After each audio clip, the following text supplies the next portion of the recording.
प्यारे विद्यार्थियों, नमस्कार।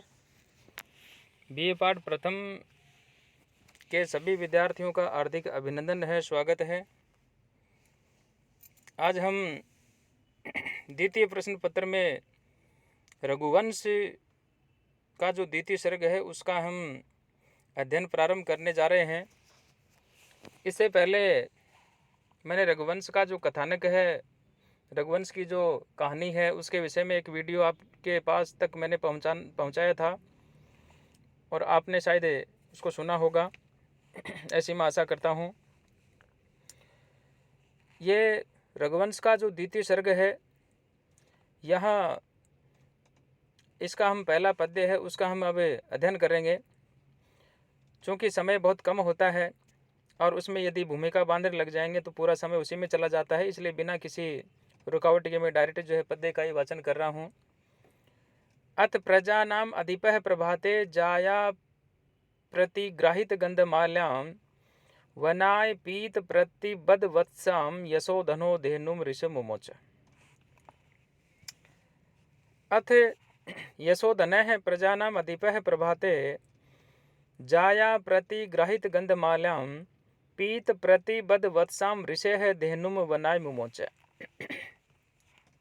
प्यारे विद्यार्थियों, ये महाकवि कालिदास जो है उसके द्वारा रचित रघुवंश जो महाकाव्य है उसका द्वितीय सर्ग है और उसका ये पहला जो पद्य है। अथ यशोधनः प्रजानाम अधिपः प्रभाते जाया प्रतिग्राहित गंधमाल्याम पीत प्रतिबद वत्साम ऋषेः धेनुम वनाय मुमोच।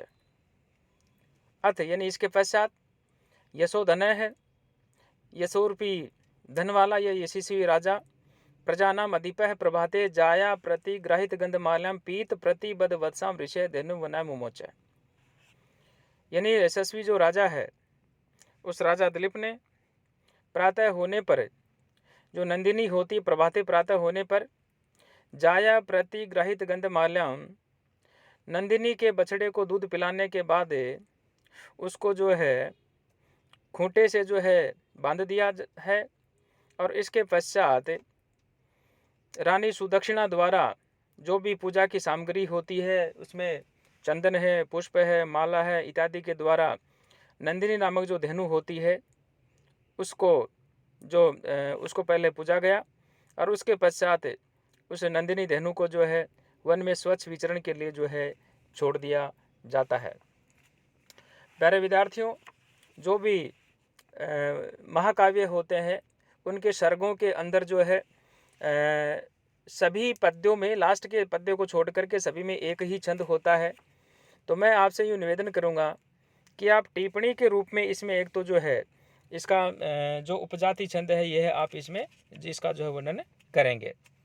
और इसके अलावा इसमें और जो महत्वपूर्ण बातें हैं, जैसे मैं आपसे यूँ निवेदन करूँ कि जो अव्यय हैं उन अव्ययों को भी आप जो है छांटने का प्रयास करें। जैसे अथ अव्यय आ गया, उसको जो है आप छोड़ें, इसको जो है छांट करके आप अलग से व्याकरणात्मक टिप्पणी है उसमें आप लिख सकते हैं।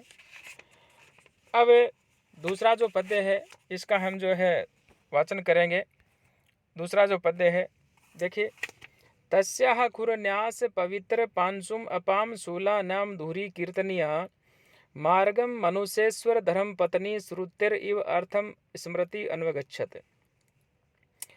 अपाम शूला नाम धूरी कीर्तनिया मनुष्येश्वर धर्म पत्नी तस्याः खुरन्यास पवित्र पांसुम मार्गम स्मृति श्रुतेः अर्थम इव अन्वगच्छत। प्यारे विद्यार्थियों, ये उपमा अलंकार का बहुत ही सुंदर ये पद्य है, क्योंकि कालिदास जो है उपमाओं के लिए प्रसिद्ध है। तो अपाम शूला नाम धूरी कीर्तनियाः, अपाम शूला नाम धूरी कीर्तनियाः, यानी यहाँ जिस प्रकार से जो एक उपमा दी है उसके विषय में कहा गया है कि अपाम शूला नाम अर्थात जो भी पतिव्रताएँ महिलाएँ हैं उन पतिव्रता महिलाओं में धूरी कीर्तनियाः सबसे पहले जो है गणना करने योग्य मनुष्येश्वर धर्म पत्नी ही, यानी रानी जो सुदक्षिणा होती है वह रानी सुदक्षिणा, तस्याः खुरन्यास पवित्र पांसु मार्गम स्मृति श्रुते है अर्थम इव अन्वगच्छते। रानी सो सुदक्षिणा होती वह भी नंदिनी के चरणों से पवित्र जो धूली है उस धूली वाले मार्ग पर जो वह चलने लगी किस प्रकार से चलने लगी। श्रुते है अर्थम स्मृति ही श्रुते है अर्थम इव अन्वगच्छते। कहा कि जिस प्रकार से जो मनुस्मृति आदि जो स्मृतियाँ ग्रंथ हैं और वो जैसे श्रुति यानी वेद जो हैं उन वेदों के अर्थ का जैसे अनुसरण करती है, ठीक उसी प्रकार से रानी सुदक्षिणा होती है। रानी सुदक्षिणा ने भी नंदिनी नामक धेनु के जो पवित्र चरण है वो जहाँ जहाँ रखे जाते हैं उन पवित्र चरणों से बनी हुई पवित्र जो धूली है उस धूली वाले मार्ग के ऊपर जो है वह भी चलने लगी। यहाँ उपजाति छंद तो है ही है, इसके अलावा जो आप इसमें जो है उपमा अलंकार है वो लिख सकते हैं। कुछ व्याकरणात्मक टिप्पणियाँ वो भी आप लिख सकते हैं इसमें। जैसे पहला जो शब्द आ रहा है इसमें तस्याः आ रहा है, षष्ठी का एक वचन का रूप है। इसके अलावा फिर आगे यदि हम चलते हैं, जैसे मान लो अर्थम आ रहा है, इव आ रहा है, ये अव्यय जो है इन अव्ययों के रूप में हम जो है इनको हम जो है कोट कर सकते हैं। व्याकरणात्मक जो टिप्पणी है वहाँ पर हम इसको जो है लिख सकते हैं। तो इस प्रकार से जो अव्यय हैं उन अव्ययों को भी जो हम इनमें बता सकते हैं। अब अगला जो पद्य आ रहा है, तीसरा पद्य, निवृत्ते राजा दयिता दयालुस ताम सौर बहिम सुरभिर यशोभिः पयोधरी भूत चतु है समुद्राम जुगोप गो रूप धराम इव उर्वीम। यानी जो राजा दिलीप जो है वह किस प्रकार से जो नंदिनी नामक धेनु है उसकी सेवा कर रहा है उसका ये वर्णन यहाँ पर जो है किया गया है। और कहा दयालु यशोभिः सुरभिः राजा दयिताम निवृत्ते पयोधरी भूत चतु है समुद्राम गो रूप धराम उर्वीम इव ताम सौर बहिम जुगोप। यहाँ दयालु का मतलब कृपालु राजा से है कि कृपालु जो राजा हैं उस राजा ने यशोभिः सुरभिः राजाम दयिताम है, यानी अपनी कीर्ति से मनोहर वह राजा दिलीप जो होता है अपनी पत्नी जो सुदक्षिणा होती है उस सुदक्षिणा को जो है वहीं से ही जो है उनको निवृत्त यानी लौटा देता है। और लौटा करके पयोधरी भूत चतु है समुद्राम गो रूप धराम उर्वीम इव ताम सौर बहिम जुगोप। यानी रानी सुदक्षिणा को वहीं से ही लौटाने के पश्चात चारों समुद्रों से युक्त गो का रूप धारण करने वाली जो पृथ्वी है उसके सम्मान उस नंदिनी नामक जो धेनु है उसकी राजा दिलीप जो होते हैं वो सेवा करने लग जाते हैं। प्यारे विद्यार्थियों, आपको उपजाति छंद तो इसमें लिखना ही लिखना है। अनुप्रास अलंकार है इसके अंदर और उत्प्रेक्षा अलंकार भी है इसके अंदर, दोनों अलंकार। इनके अलावा आप जो है कोई अव्यय यदि आपको मिले शब्द रूप, जैसे इव इसमें अव्यय आया है, कोई शब्द रूप मिले धातु रूप मिले उनको भी आप व्याकरणात्मक टिप्पणियाँ हैं उनके अंदर आपको जो है कोट करना चाहिए। व्रताय तेनानुचरेण धेनोर्नश्यधि शेषोऽपि अनुयायी वर्ग है न च अन्यस तस्य शरीर रक्षा स्ववीर्य गुप्ता ही मनो प्रसूति ही। प्यारे विद्यार्थियों, ये जो चतुर्थ पद्य है यहाँ पर राजा जो दिलीप है उसके विषय में ये कहा गया कि चूंकि वह स्वयं मनुवंश के अंदर जो है उत्पन्न होने वाले राजा हैं तो उसके शरीर की रक्षा जो है कोई दूसरा करे ये थोड़ा अच्छा नहीं रहता है। तो उन्होंने क्या किया कि अपने जो अनुचर होते हैं, सेवक जो वर्ग होता है उसको भी वहीं से ही लौटा दिया जाता है, उसी का इसमें वर्णन है। व्रताय तेनो अनुचरण तेन शेषः अपि अनुयायी वर्ग निषेधी ही, यानी गौ सेवा रूपी व्रत जो है उसको धारण किया हुआ राजा जो है उसके पीछे चलने वाले उसके जो अन्य नौकर चाकर इत्यादि जो होते हैं उनको भी जो है वहीं से ही निषेधी यानी लौटा दिया जाता है। तस्य शरीर रक्षा च अन्यतः न, क्योंकि वस्तुतः उस राजा की रक्षा किसी अन्य व्यक्ति के द्वारा जो नहीं की जाती थी, कारण था ही मनोह प्रसूति स्ववीर्य गुप्ता, क्योंकि मनु वंशज या मनु के वंश के अंदर उत्पन्न होने वाले जो राजा होते हैं अपनी रक्षा वो अपने पराक्रम से ही जो वो करते हैं। तो वही इसमें उपजाति छंद। इसके अलावा धेनु शब्द है उसमें षष्ठी जो है उसका एक वचन आप लिख सकते हैं। तेन आ रहा है यहाँ पर आप जो है जो सर्वनाम शब्द है वो आप लिख सकते हैं।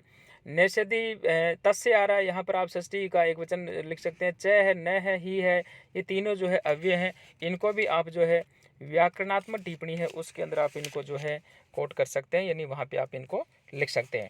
और आज की क्लास का ये अंतिम पद्य, आस्वाद वद्भिः कवलैः त्रीणाम कंडुयनैर्दंश निवारणैश्च अव्याहतैः स्वैर्गतैः स तस्याः सम्राट समाराधन तत् परोभूत।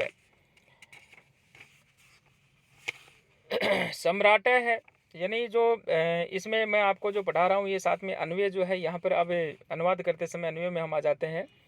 सम्राट स है आस्वाद वदवी ही त्रिनाम कवलई है कंडुय नई है दंस निवारणई है अव्याहतई है स्वैरगतई च तस्याः समाराधन तत्पुरः भूत है।